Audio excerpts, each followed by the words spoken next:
Allez, très bien. Yeshivat Tzemach Tzedek 2, Natania. On est à la Daf Chaf de Beshash Ekdimut Taf Resh Ain Bet de Rabbi Rashab, Tarab. Ce qu'on a vu précédemment, on a introduit le sujet par le fait qu'il y a des âmes, c'est Nikra Lehem Apargot, donc en haut de la ligne. Et à partir de là, il nous dit, mais comment ces âmes-là, elles vont pouvoir pénétrer dans les mondes de Briet Sirassia, puisque finalement, elles ne passent pas par le voile qui va les prédestiner à ces mondes différents-là. Ces mondes qui sont des mondes d'enfermement. Alors il nous dit, par le biais d'une lumière supérieure, qui va pouvoir les guider. Supérieure à Hatzilut et supérieure forcément à Briet Sirassia. Oui, qui les traverse. Voilà. Qui elle est suffisamment grande pour réunir ce qui apparaît comme ce qui est élevé, ce qui est petit en fait. Voilà. Donc les deux extrémités ne sont pas problématiques. En fait, dans l'infini et dans le limité. Voilà. Par exemple, pour bien comprendre ça, je vais donner un exemple des Rebbeim qui disent que quand un maître est grand, il est capable d'enseigner ce qu'il étudie, mais quelquefois il n'est pas capable de le descendre au niveau de l'élève. Alors, il y a deux solutions. Soit un maître d'un niveau inférieur, qui lui est plus en relation avec les élèves, soit un maître qui est tellement élevé qu'il n'y a plus de différence pour lui entre ceux qui sont inférieurs ou ceux qui sont supérieurs en tant qu'élèves. Donc en fait, ce maître-là est tellement élevé que de toute façon, du moment qu'il se dévoile, il est capable de se dévoiler à tous les niveaux. Et là, on a l'exemple de Shlomo Ameler qui était capable de donner Arbat Alafim 4000 Mashalim. Exemple sur un même sujet. Mais pas des Mashalim où tu ne vois pas le sujet. C'est ça qui est extraordinaire. C'est que dans chaque exemple, tu vois le lien avec le sujet. Sinon, bon, je dis n'importe quoi. Mais c'est ça qui est... C'est-à-dire que quand tu réfléchis, tu te rends compte que cet exemple-là, il correspond véritablement au sujet, et ça t'explique le sujet. Et ça qui est... Alors, on peut dire, c'est vraiment que... Je sais pas comment on peut dire... Tu peux expliquer le sujet vraiment, à travers la Bria. Voilà. Hein? Parce que tu peux expliquer le sujet à travers toute la Bria, parce qu'à travers toute la Bria, il se cache le secret. Voilà, exactement. Et plus tu es élevé, plus tu es capable de descendre plus bas. Voilà. Après, il y a une autre situation qui est définie dans la Chassidut. La base, elle vient de la Chokhmah. Mais celui qui n'a pas ce qui s'appelle Yesod et Abba dévoilé chez lui, malgré qu'il a une grande Chokhmah, une grande sagesse, s'il n'a pas la force d'influence dévoilée dans son être, il n'est pas capable de transmettre en fait.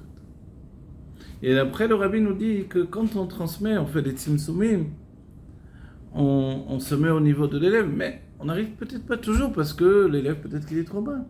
Peut-être qu'il ne comprend pas. Parce qu'il est dans un monde différent. Parce que pour lui, le monde, c'est le monde matériel. Alors le Rabbi, il dit, après avoir descendu dans toutes les sphères de ton être, tu dois descendre finalement dans Netzar Ve'od. Et dans Netzar Ve'od, c'est le niveau de Klayot Yoatzot, c'est-à-dire les reins qui conseillent. Ça, c'est la faculté de trouver le langage adéquat à l'élève. Le risque, évidemment, c'est de s'enfermer là-dedans. C'est-à-dire celui qui voit que ça fonctionne, il reste à ce niveau-là.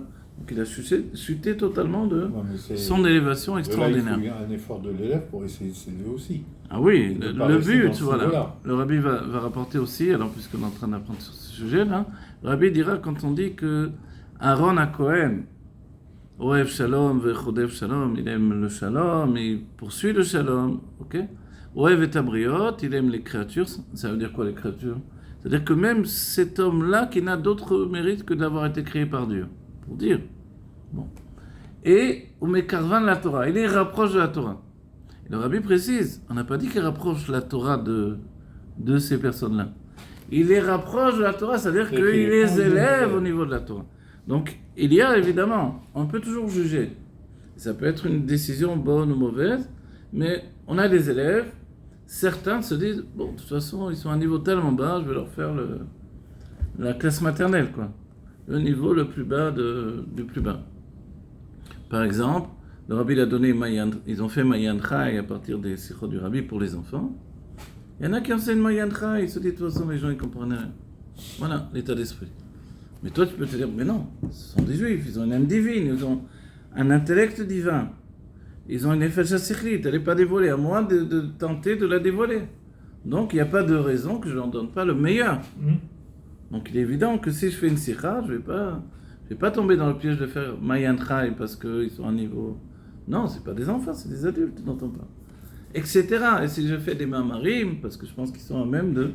L'âme divine, elle peut tout comprendre. Donc, dès le moment où je vais dans cette idée-là, en sachant que par le dévoilement de la Chassidut, j'apporte la Géoula, donc je me limite pas. Et je ne les limite pas, eux non plus. Et je fais ce que fait Aaron, je vais les élever vers la Torah. Et ça, c'est le dérèt de l'Admor HaZaken de manière générale. C'est-à-dire être capable de donner une Torah qui va élever la personne. Voilà. Et à un tel point, chacun, tu as raison. Même, voilà. Même à chacun. Il y a un point qui est essentiel, c'est que toute la réparation d'une personne, elle vient par le fait qu'il élève son intellect. Tant que l'intellect est bas, on est comme des enfants, c'est vrai. Donc toi, tu les vois, ils sont comme des enfants, bien. On fait une petite Mayancha, non. Il n'y a alors pas tu les laisses d'évolution. comme des enfants. Voilà. Tu dois au contraire les élever dans l'intellect pour réveiller en eux l'intelligence innée qui est dans chacun. Exactement. Et souvent, dans les cours par rapport à l'éducation, la psychologie, j'explique le fait que même si ton père il était paysan à la campagne et qu'il n'ouvrait pas la bouche, il ne disait pas un mot et que tu t'es dit c'est un idiot total, etc., que tu préserves, mais attends, toi tu es intelligent, tu étudies, tu vois, tu as fait l'école, tu étudies des textes, peut-être l'enfant il est devenu arabe, etc. Tu crois que c'est venu comme ça? Mais c'est ton père qui t'a transmis sa sagesse. Quelle sagesse? Mon père n'a aucune sagesse. Je t'ai traduit, maintenant je vais te dire en hébreu, sa chorma. C'est-à-dire, le mot chorma du père, le cerveau chorma du père, il a été influencé, il a été donné à l'enfant. Ne veut pas dire qu'il m'a rien donné. Et la mère, elle t'a donné le mot arbina, la structure qui va permettre d'organiser tout ça. Donc tes parents, tu dis, mais ils comprendraient, c'est des paysans de la campagne. Moi, je suis devenu un grand rare, machin. Qu'est-ce que tu racontes? C'est d'eux que tu as pris. Simplement chez eux, c'est pas dévoilé. Et c'est ça, sur ce point-là, que quand l'Admor HaZaken a dévoilé la Chassidut Chabad, on lui a dit, mais qu'est-ce que tu fais là? Pour qui c'est? Non seulement tu enseignes avec le langage de la Kabbalah du Hari, mais en plus à un niveau intellectuel qui est le contraire de l'approche du Baal Shem Tov. Baal Shem Tov, il racontait des histoires aux gens simples. Donnez pas des enseignements comme ça. C'est-à-dire, toi, tu prends tout le monde comme si c'était des Rebbeim, des Admorim. Et l'Admor HaZaken, c'est ce qu'il devait faire. Son âme est venue pour faire ça, pour faire cette action-là. Ce qui est impossible, et c'est un chidouche, faire entrer la divinité dans un intellect grossier d'être humain. Il n'y a pas un intellect ni un cerveau de tzaddik. Et il a réussi. Et le plus grand travail a déjà été fourni par le Sefer HaTanya, le livre du Tanya, et ensuite, les rabbis n'ont fait que accentuer. Jusqu'à arriver au Rabbi Rachab, qui est une révolution de la Kabbalah elle-même, et jusqu'à arriver au Rabbi, qui est une révolution tout court pour entraîner la Géoula. Donc on se dit, les rabbins veulent que l'on connaisse tout, que l'on sache tout, que l'on accède au nishma de la Torah. Enfin, après des siècles, on a passé à se contenter du naasé. Ça ne veut pas dire qu'on ne va pas faire le naasé, l'action de Torah Mitzvot. Mais ton âme, elle a besoin de se nourrir également. Et ce qui nourrit l'âme, c'est la Torah. Donc tu ne vas pas dire les tzadikim, c'est bon, ils apprennent, et il va m'élever par sa grandeur. L'Admor HaZaken a dit, pas question. Ton travail que tu dois fournir, c'est ton travail personnel. Personne d'autre que toi ne peut le fournir. Voilà. Et de cette manière-là, de tout ce qu'on dit là, la lumière de Hatzilut elle-même, qui est le modèle propre, qui est le modèle exact de la perfection, des 10 sphirotes, dans un monde qui met en avant la perfection des 10 sphirotes, ce modèle-là, il doit se transporter dans les autres mondes. Autrement, qu'est-ce qu'on donne aux autres mondes? C'est-à-dire que si on donne au monde de Bria une lumière qui doit venir de où? Elle est obligée de venir de Hatzilut, c'est ce qu'on a appris hier, le Seder Esh Hatzilut, l'enchaînement des mondes, il reste l'enchaînement des mondes. Tu as une lumière qui vient dans le monde de Bria, tu ne vas pas dire elle vient de Ptimutatik. Ok, d'accord, elle vient de Keter, au-dessus de Hatzilut. Mais elle est bien passée par Hatzilut quand même. Parce que la route, elle est là, il n'y a pas d'autre route. Ah, d'accord. Et ça, c'est très important qu'on le comprenne. Donc en fait, même s'il y a une lumière supérieure qui va rentrer dans Hatzilut, c'est pour transporter Hatzilut en dehors de Hatzilut.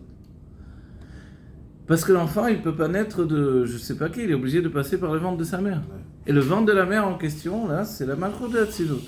c'est seulement elle qui peut enfanter le monde de Bria. Il n'y a pas de Malchut de Hatzilut, il n'y a pas de monde de Bria. C'est-à-dire qu'il n'y a pas non plus Yetzira, il n'y a pas non plus le monde de Assia. Alors, il n'y a rien. Il n'y a rien que de ce que Dieu a voulu dès le commencement. Dieu a tout misé sur la Malchut de Hatzilut pour transformer la lumière divine en une conscience d'exister. A priori, c'est impossible. Tu ne peux pas exister quand Enon Milevado, quand tout est Dieu. Et c'est là où il y a un miracle. Ce miracle, c'est la Malchut de Hatzilut. On a écrit un Melech HaMashiach.